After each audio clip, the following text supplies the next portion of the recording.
Good morning and welcome to today's New York City Council vote for the Committee on General Welfare. At this time, please silence all electronic devices. Chair, we are ready to begin.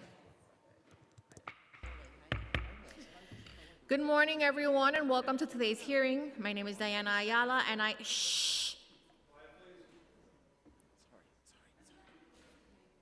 love you, Diana. My name is Diana Ayala, and I am the Deputy Speaker of the New York City Council and the Chair of the General Welfare Committee.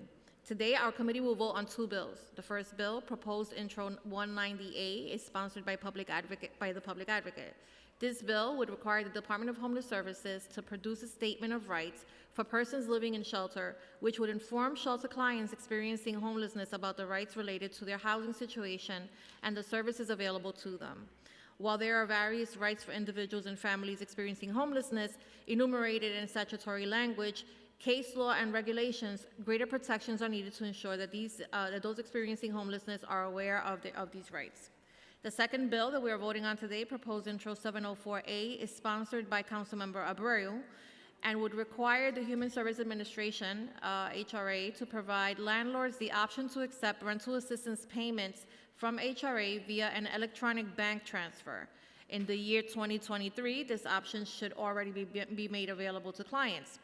This would also further incentivize landlords to accept the city FEPS voucher and potentially help reduce the source of income discrimination. I want to thank the advocates and the individuals with lived experiences that informed and helped us shape these pieces of legislation. At this time, I'd like to acknowledge my colleagues who are here today, Councilmember Stevens, Ung, Lee, Williams, Hudson, and Ressler. And I would also like to thank the committee staff who helped work to prepare this hearing today. Amenta Kilawan, Senior Legislative Counsel, David Romero, Legislative Counsel, Julia Haramis, Principal Finance Analyst, and finally my staff, Elsie Encarnacion, Chief of Staff. I would now like to turn it over to Public Advocate Williams for remarks on his legislation. Thank you so much. Much appreciated. As mentioned, my name is Jamani Williams. I'm the Public Advocate of the City of New York. I want to thank Chair Ayala and the members of the Committee on General Welfare for holding this vote. In winter 2020, there were nearly 80,000 people unhoused in New York City, the highest number in the city's history. As of January 8, 2023, there were 67,880 homeless children and adults living in shelters managed by the city's Department of Homeless Services and thousands more living in shelters managed by other city agencies. And I want to be clear that the arrival of new and aspiring New Yorkers, the asylum seekers, exacerbated a problem that existed long before they were here. The day before the first bus came, there were 50,000 people in the shelters. There were almost 10,000 women and children, and many of them had been there for years. The city's current efforts to combat homelessness are clearly not working. The system as it stands now is at best inefficient and at worst humane. We know the solution to homelessness is not in mere shelters. It is more permanent, affordable, income-targeted housing. For adults, young people, and families experiencing homelessness, the path to housing assistance is filled with red tape, confusing and sometimes conflicting requirements, stress, and suffering. For people with disabilities, mental health, or other medical needs, and people whose first language is not English, this process is especially difficult. While some experiencing homelessness may be lucky enough to have an advocate or a social worker to guide them through the shelter system, most are expected to navigate the process on their own. But for these reasons, I introduced Intro 190, which would require the Department of Homeless Services to produce a statement of rights for people experiencing homelessness. This document, which DHS will be required to make available on their website and to shelters and to social service offices for distribution to people experiencing homelessness, would inform people experiencing homelessness about their rights and services available to them. This includes, but is not limited to, the right to shelter, access to legal services, the right to request an interpreter and translation services, how to file a complaint, educational options for children, the right to vote, housing and financial assistance, protections against discrimination, the right to request accommodations for disabilities.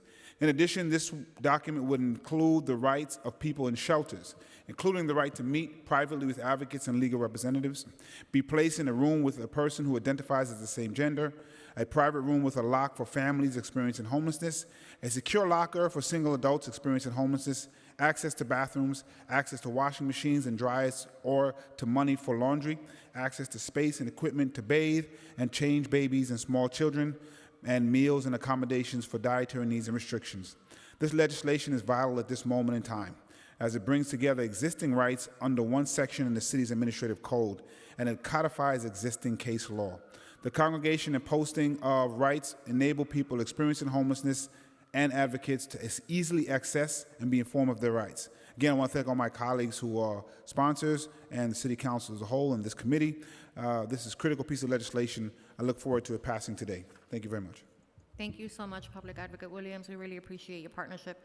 At this point, I would like to turn it over to the clerk to do the roll call for this vote. Thank you. Good morning. William Martin, Committee Clerk. Roll call vote, Committee on General Welfare. Items are coupled. Chair Ayala. Aye. Hudson. Aye. Lee. Aye. Ressler. Aye. Stevens. Aye. Ung. Aye.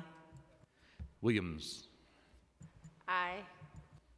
By a vote of 7 in the affirmative, 0 in the negative, and no abstentions, both items have been adopted by the committee. Thank you. And with that, this hearing vote is closed.